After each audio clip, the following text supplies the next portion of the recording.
Nancy Drew Mystery Stories, Book Number 1, The Secret of the Old Clock, by Carolyn Keene.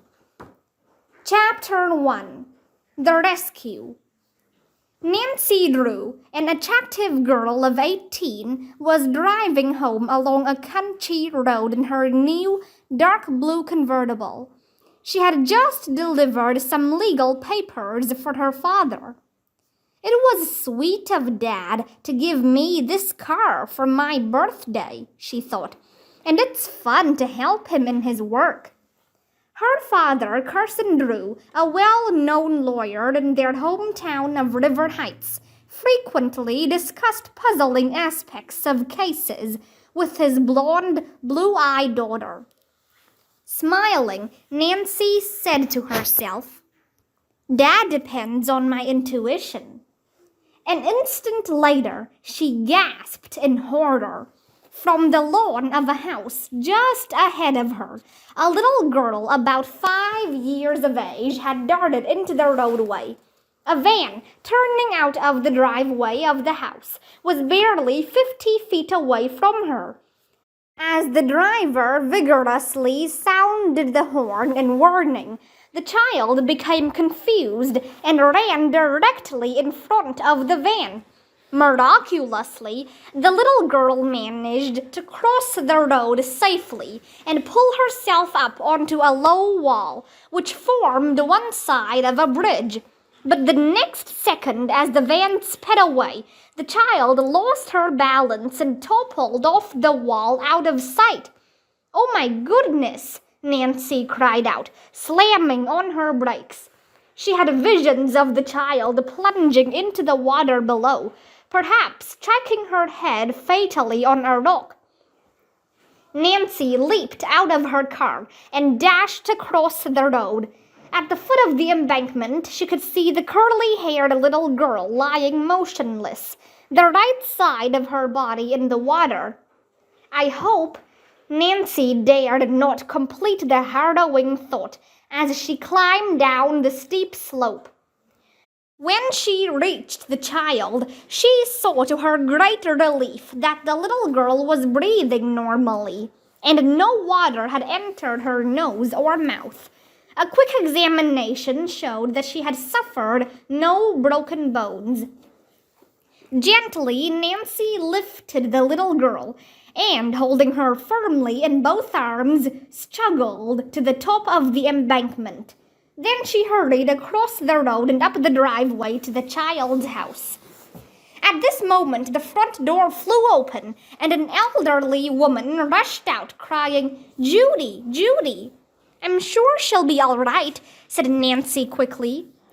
The woman, seeing Nancy's car, asked excitedly, "Did you run into her?" No, Judy fell off the bridge." Nancy quickly explained what had taken place. By this time, another woman, slightly younger, had hurried from the house. "Our baby! What has happened to her?" As the woman reached out to take Judy, Nancy said soothingly, "Judy's going to be all right. I'll carry her into the house and lay her on a couch." One of the women opened the screen door, and the other directed, "This way." Nancy carried her little burden through a hallway and into a small, old-fashioned living room.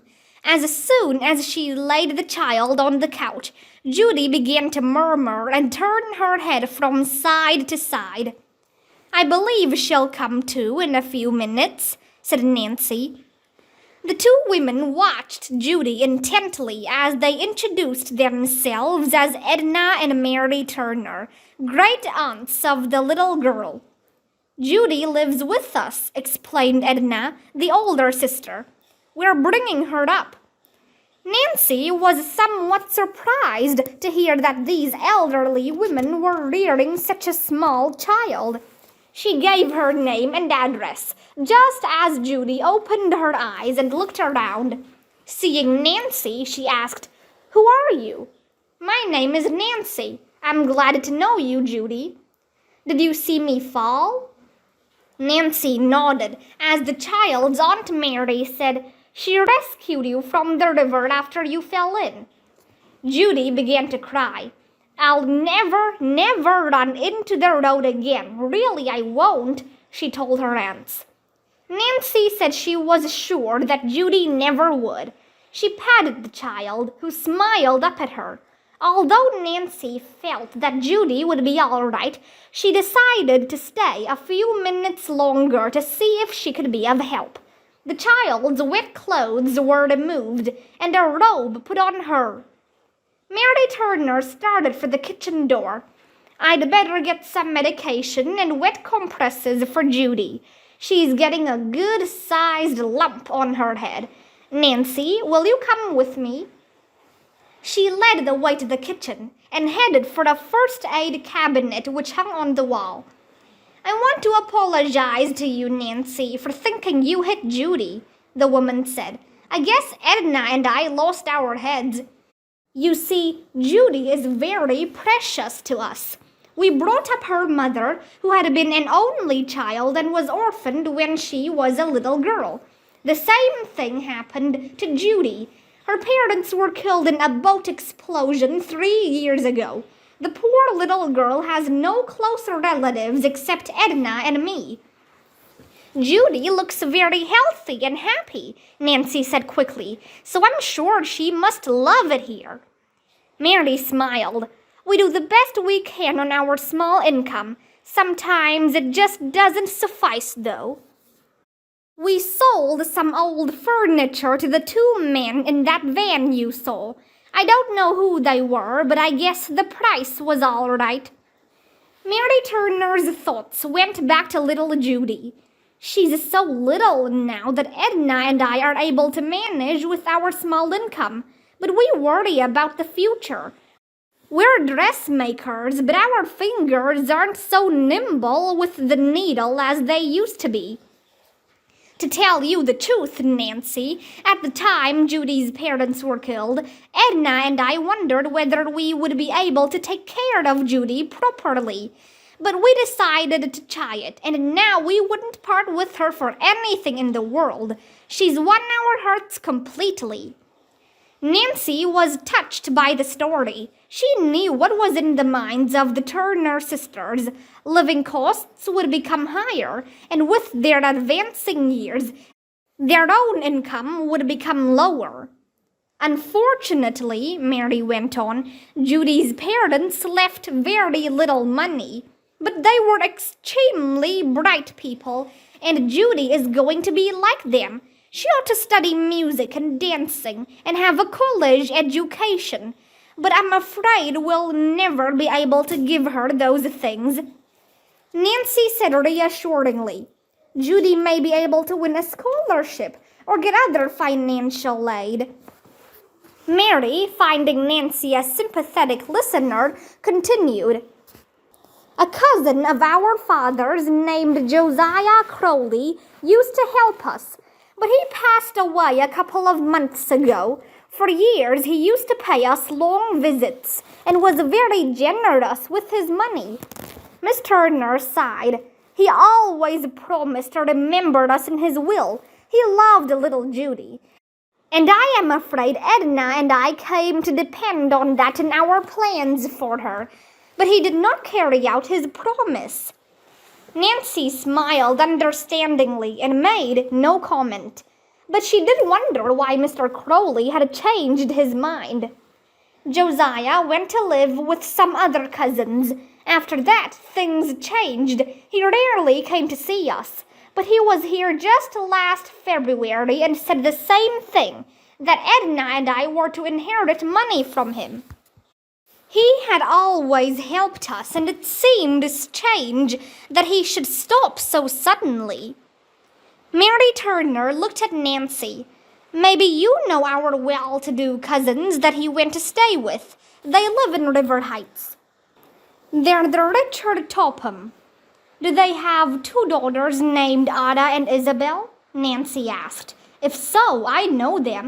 "That's the family, all right," replied Mary. Nancy detected a hint of coolness in the woman's voice.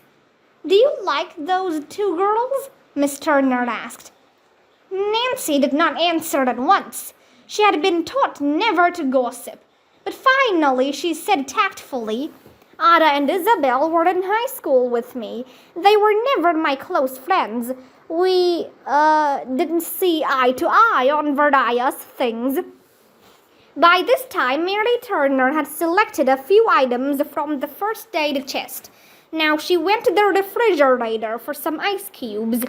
As she arranged the various articles on a tray, she said, Well, when Cousin Josiah passed away, to our amazement, Richard Topham produced a will, which made him executor of the Crowley estate and left all the money to him, his wife, and the two girls.